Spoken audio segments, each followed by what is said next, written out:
सुंदरगढ़ गांव, जो एकदम वीरान सुनसान सा था, जहां रात होते ही अजीब सी आवाजें आने लगती थीं और एक डर सा माहौल बन जाता था।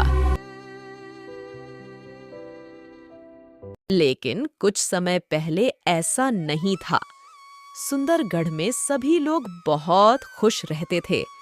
सुबह अपने अपने काम पर निकल जाते थे। शाम को गांव के बीच की चौपाल पर एक पेड़ के नीचे बैठकर सभी अपनी अपनी बातें किया करते थे।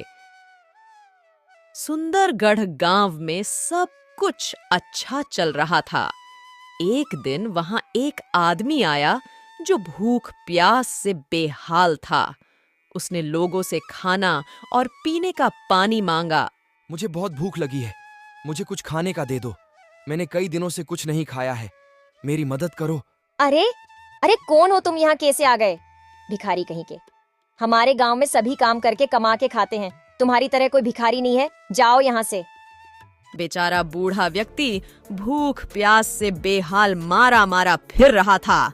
उसे गांव में किसी ने भी भरपेट खाना नहीं दिया।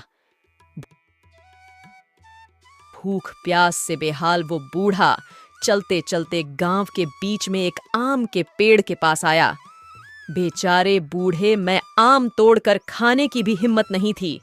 उसे वहीं चक्कर आ गए और वो वहीं गिरकर मर गया। उसके गिरते ही उसकी आत्मा वहीं आम के पेड़ में समा गई।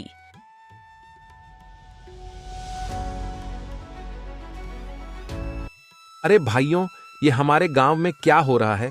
अपने चौधरी जी का जो आम का पेड़ है ना, जिसकी रखवाली अपना राजू करता था, सुना है कल वो आम के पेड़ के पास से गायब हो गया। उससे पहले भी जो वहां गए वो वापस नहीं आए। लगता है उस आम के पेड़ पर भूत आ गया है। हमें चौधरी जी से चलकर बात करनी चाहिए।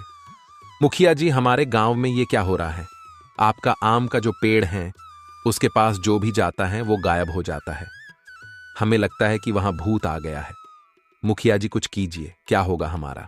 मैंने भी सुना है, लेकिन तुम लोग घबराओ नहीं, ये भूत वूत कुछ नहीं होता है। चलो हम वहां चलकर देखते हैं।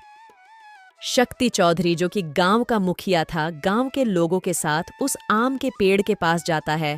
अरे ये देखो, मैं इस पेड़ के पास खड़ा हूं। हुआ क्या मुझे कुछ? ये सब भूत बुत झूठी बातें हैं। इतना कहकर मुखिया उस पेड़ के और पास जाता है कि तभी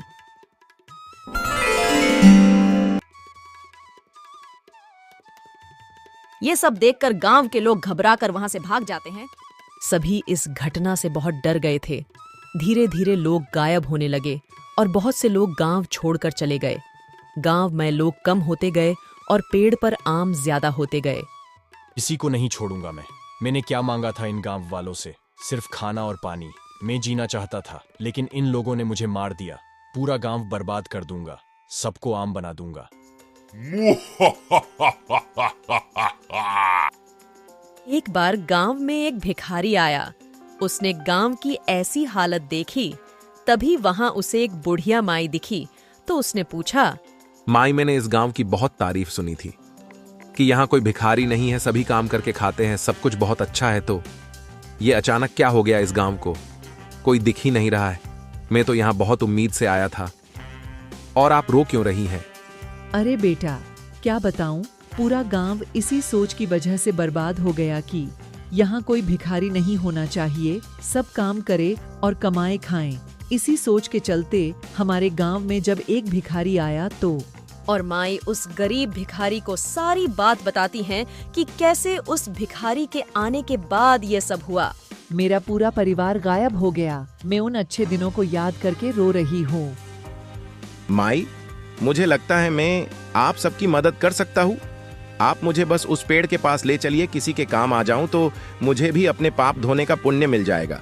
माई, मुझे वहां ले चलिए। तो दोनों उस आम के पेड़ के पास जाते हैं। तब वो बूढ़ा भिखारी बोलता है, भुवन मेरे भाई, मैं अपने पापों का प्रायश्चित करने आया हूँ। मुझे माफ कर दो और इन सब गांव वालों को भी माफ कर दो। मुझे अपने कर्मों का दंड मिल चुका है मेरे भाई।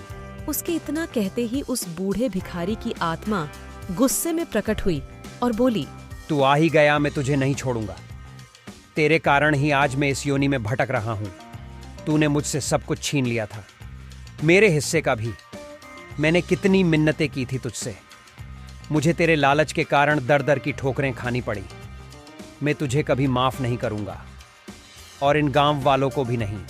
मेरे भाई, मेरी हर गलती के लिए मैं बहुत शर्मिंदा हूँ। मैं तेरे पास आ रहा हूँ। इन गांव वालों को माफ कर दे मेरे भाई।